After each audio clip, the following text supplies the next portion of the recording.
Je m'appelle Brice Lalande, je travaille dans une association qui est très présente dans le domaine de l'énergie et du climat.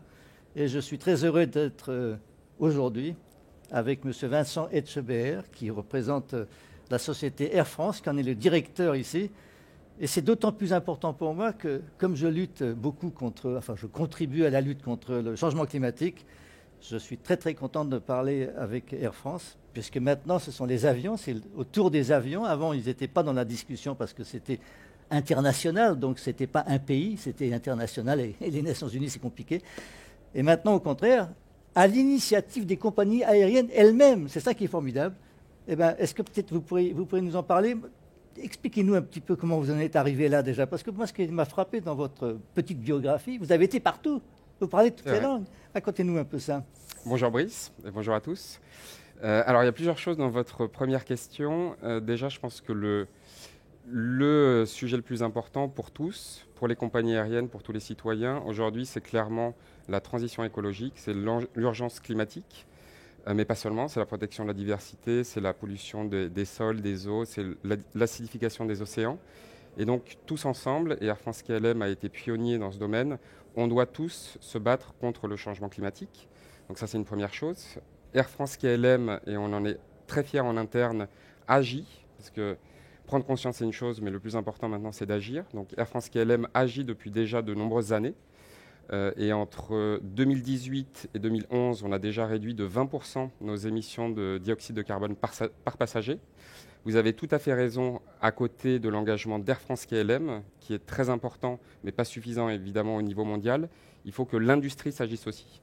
Et il y a un formidable programme qui s'appelle Corsia, et qui va permettre justement d'avoir une ambition extrêmement grande d'ici 2035, encore plus d'ici 2050, on y reviendra. Et la dernière partie de votre question, effectivement, moi j'ai beaucoup voyagé, j'ai eu la chance de beaucoup voyager. J'ai séjourné en Suède, en Italie, au Mexique. Maintenant, je suis très heureux d'être au Canada depuis un peu moins d'un an. Et je pense que mon engagement personnel sur le bien de la planète, je dirais même au-delà, ça a été forgé en grande partie grâce au voyage.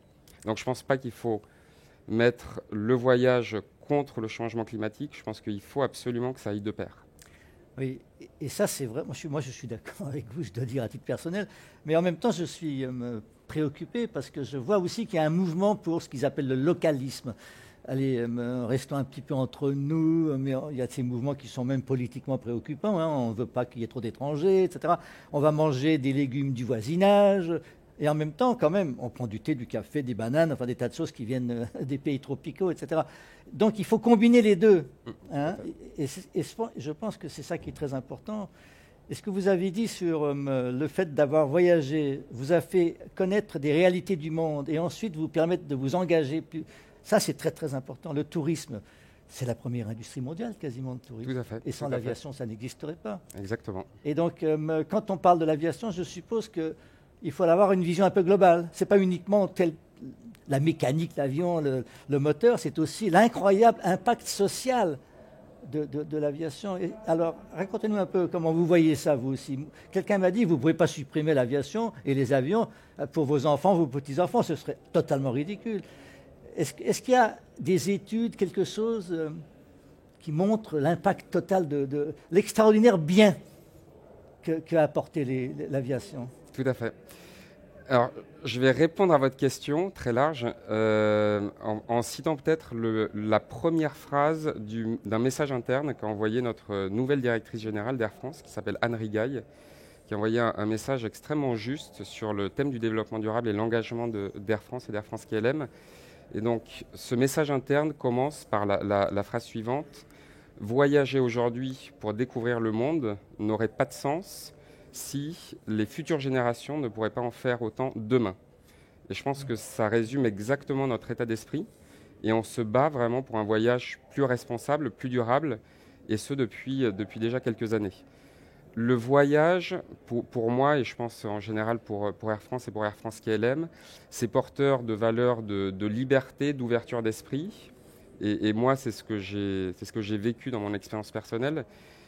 Et je pense que ça serait une régression quelque part de l'humanité de réduire drastiquement les voyages. Au contraire, je pense que pour avoir conscience de la beauté du monde et de la nécessité de sauvegarder la planète, il faut le voir et il faut voyager. Et c'est très intéressant parce qu'il y a beaucoup d'organisations et de fondateurs d'organisations magnifiques, notamment sur l'agroforesterie, dont on reparlera peut-être un peu, mais qui est une dynamique, un investissement fondamental et extrêmement bénéfique. Ben, beaucoup de ces fondateurs d'organismes, leur engagement est venu justement en voyageant. Donc encore une fois, c'est extrêmement important et je pense que c'est nécessaire de combiner le transport aérien et l'engagement contre le changement climatique. Oui, très très bien. Alors, évidemment, il faut que ça se sache davantage, hein, sans doute. Tout à fait. Parce qu'en ce moment, c'est vrai qu'on vit un moment un peu difficile, puisqu'on a eu, par exemple, en France, ce mouvement social, en quelque sorte, de gens qui disaient, mais alors moi, on m'embête avec ma petite voiture, et on n'embête pas les autres qui sont en avion, etc. Et en fait, on ne sait pas tout ce que fait l'aviation. On ne sait pas cette histoire de Corsia dont vous avez parlé, mais il y a très peu de gens qui sont au courant. Ouais. Et donc, je pense qu'il faudrait peut-être que vous fassiez connaître davantage ce que vous faites. Est-ce qu'il n'y a pas un petit défaut de communication de l'aviation? Est-ce qu'il ne faut pas qu'elle prenne plutôt les devants? Alors, je suis tout à fait d'accord avec vous, de point de vue personnel. Il y a un fort accroissement, on a vu un fort accroissement de la conscience écologique dans nos sociétés, en France, mais pas seulement. Et je pense que cette conscience, elle est très importante, elle est nécessaire et elle est positive. Donc c'est quelque chose dans notre environnement qui est positif. Face à ça, les industries qui ont un impact environnemental, et le transport aérien a un impact, il faut qu'on l'assume et on l'assume. Aujourd'hui, grosso modo, c'est 2% des émissions de dioxyde de carbone qui sont générées par le transport aérien. Donc il y a un impact qu'on assume, il faut agir. Et quand on agit et que les résultats sont concrets, je ne vois aucune raison de ne pas communiquer là-dessus. Au contraire, c'est très important de communiquer, non seulement, le plus important, c'est pas de promouvoir à la limite ce que fait Air France KLM, c'est d'engager avec nous, nos clients, nos passagers. Et il y a aussi des moyens pour eux, pour les passagers, de contribuer à ces efforts. Notamment, on a lancé des projets pour aider les passagers à compenser leur voyage. Et en fait, c'est une toute petite contribution qui permet de rendre son voyage neutre. Donc par exemple, si vous faites un Montréal-Paris aller-retour, ça coûte 17 €, un peu moins de 25 $ canadiens, afin de compenser, de rendre votre voyage neutre en finançant des projets de reforestation, de plantation d'arbres, qui vont séquestrer le CO2 dans l'atmosphère, qui va être équivalent au CO2 généré par le trajet en avion. Bon, donc oui, la communication est fondamentale. Donc, votre idée, en fait, c'est de faire en sorte que tous vos passagers deviennent un peu des écolos. C'est ça qui est bien. Quoi. Accompagner et leur permettre d'exprimer cette conscience écologique. C'est bien. Et aussi, et je dirais surtout, notre responsabilité en tant que transporteur aérien, c'est aussi d'agir nous-mêmes. Alors racontez-nous un peu ça, là. Parce qu'on entend des choses, alors on se dit... il y a les moteurs qui sont quand même meilleurs, on met un peu d'électricité dans le roulage, on peut améliorer les trajectoires, on va changer éventuellement les carburants, enfin il y a tellement de choses. Alors, alors vous avez choisi quelque chose dans cette finalement un peu à la carte comme ça? Alors, on a choisi beaucoup de choses et on agit sur beaucoup de choses. Donc déjà, vous le savez très bien, mais en général sur le sujet du changement climatique, il y a deux vraiment gros piliers, c'est réduire et c'est compenser. Là, si on parle de réduction, donc on agit depuis des années à la fois à bord et au sol. En gros, à bord, le premier, en fait, le moyen le plus important aujourd'hui pour les compagnies aériennes de réduire leur empreinte carbone, c'est l'efficacité opérationnelle. Et c'est en premier lieu d'utiliser des avions de nouvelle génération qui consomment moins de carburant. Et donc ça, c'est un effort constant d'Air France KLM. Donc nos avions de nouvelle génération comme l'Airbus A350, le Boeing 787 qui sont rentrés dans nos flottes ou qui sont en train de rentrer, consomment 20% de CO2 en moins par rapport aux avions d'ancienne génération. Et donc grâce à ça, ça permet vraiment de réduire notre consommation de carburant et notre empreinte. Donc si on regarde entre 2018 et 2005, au global, Air France KLM, on a réduit de 50% en gros nos émissions de CO2 par passager. Donc, premier gros facteur, c'est les avions de nouvelle génération.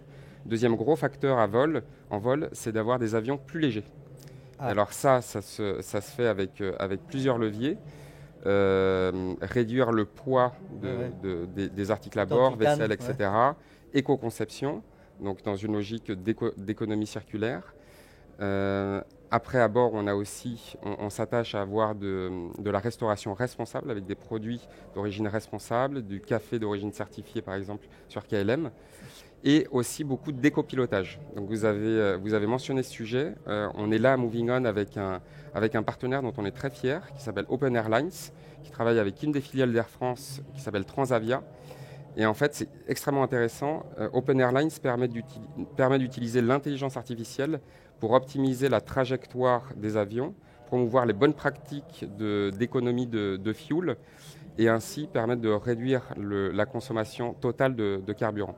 Donc ça, c'est tout ce qui se passe à bord.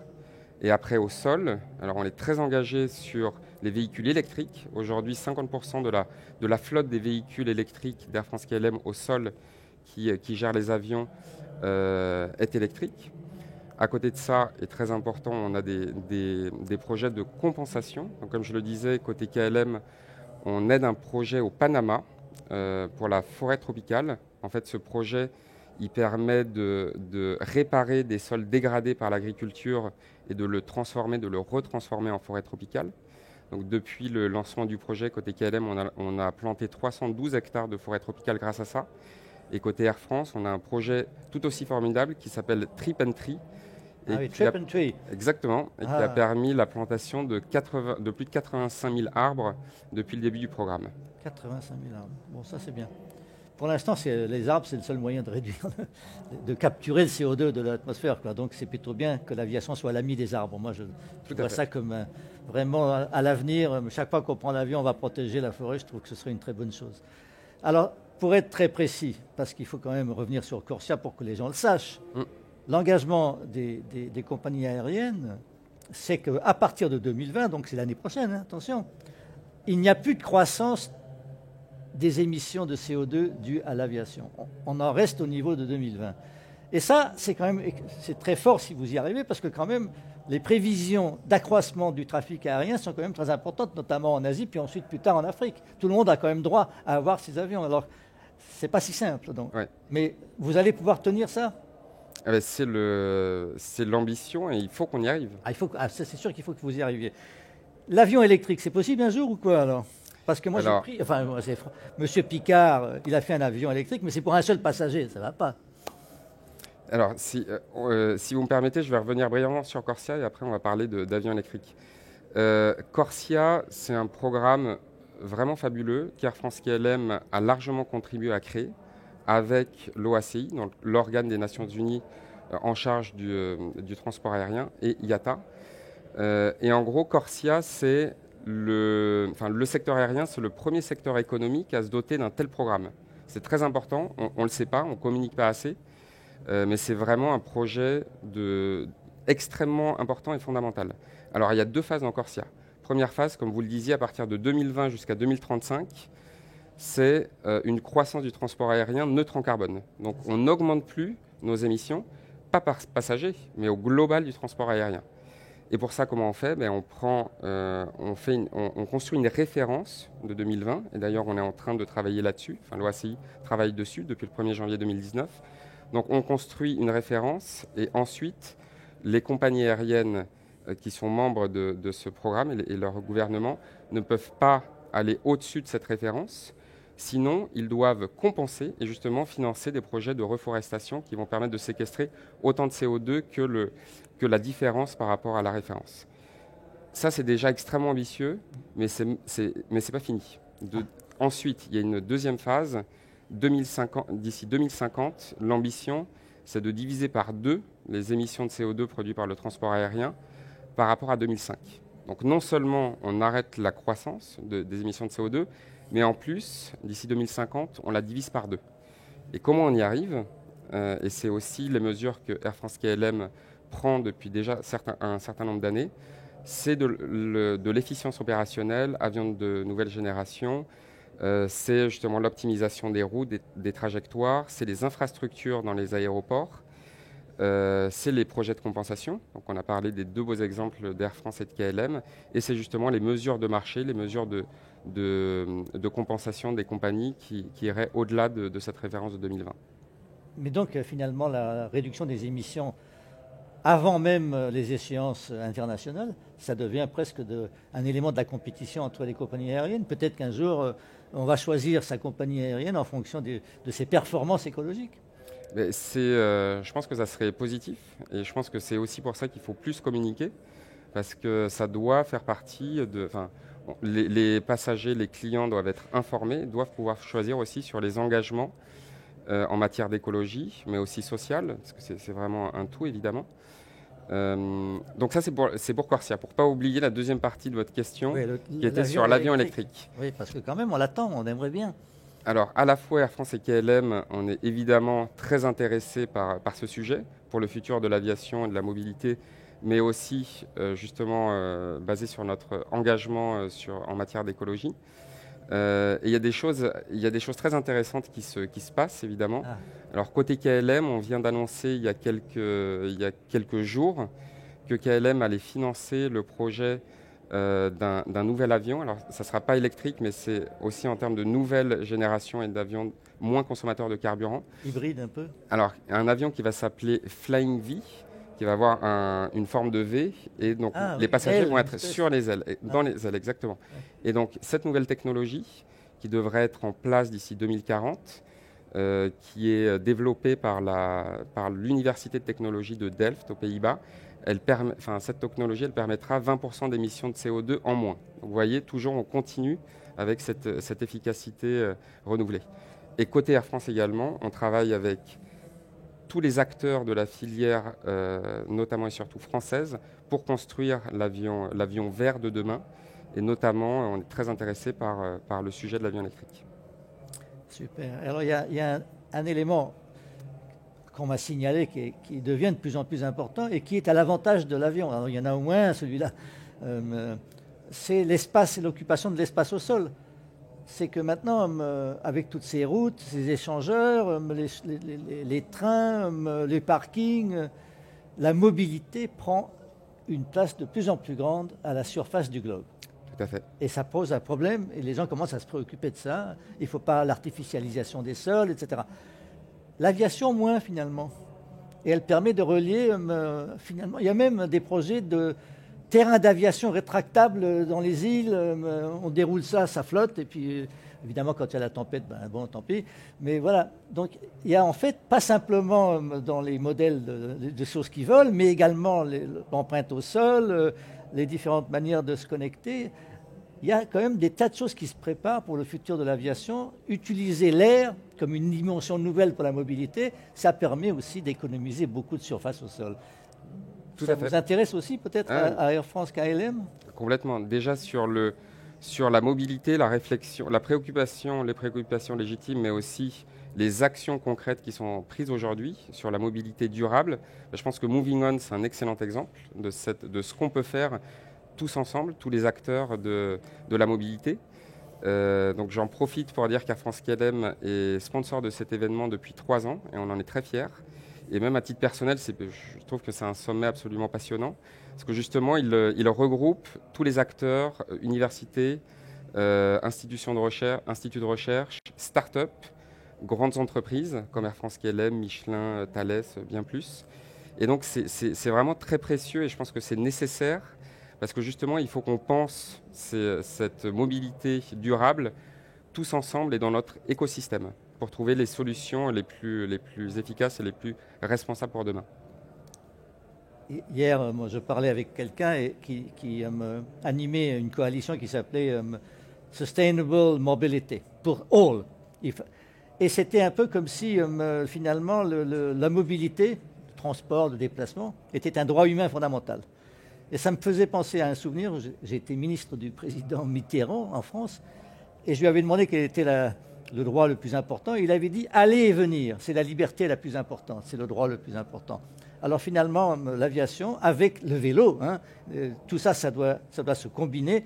C'est au service de la liberté la plus importante pour l'être humain.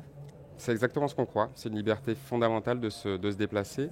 Et encore une fois, il ne s'agit pas d'opposer le transport aérien et la transition écologique, mais il s'agit bien de les combiner, d'agir justement pour les combiner de manière durable. Très bien. Eh bien, écoutez, moi je vous remercie beaucoup Vincent, je trouve ça passionnant. J'espère que vous allez pouvoir convaincre un petit peu tout le monde de faire connaître les efforts que vous faites et puis vous avez tous mes félicitations et mes encouragements. Je vous remercie beaucoup. Merci Maurice. Au revoir Vincent. Au revoir.